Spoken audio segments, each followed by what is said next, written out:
বন্ধুরা আমি বিম কড়াই তুলবো। দেখো বন্ধুরা গাছগুলো লুতিয়ে গেছে, এগুলো পালা বিমের গাছ ছিল, তা তো পালা দেওয়া হয়নি, মাটিতেই লুতিয়ে হচ্ছে। তা লুতিয়ে লুতিয়েই যা ফল হচ্ছে, তোলার আর সময় নেই আমাদের। একটা গাছে কত ফল হয়ে আছে দেখো বন্ধুরা,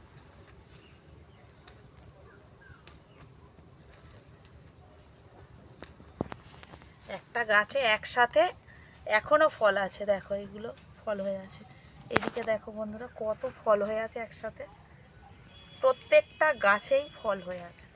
দেখো কত সুন্দর ফল, আর লম্বা লম্বা মোটা মোটা হয়েছে প্রত্যেকটা ফল। আর মানে 4-5টা গাছ তুললেই এক প্যাকেট হয়ে যাবে ফল।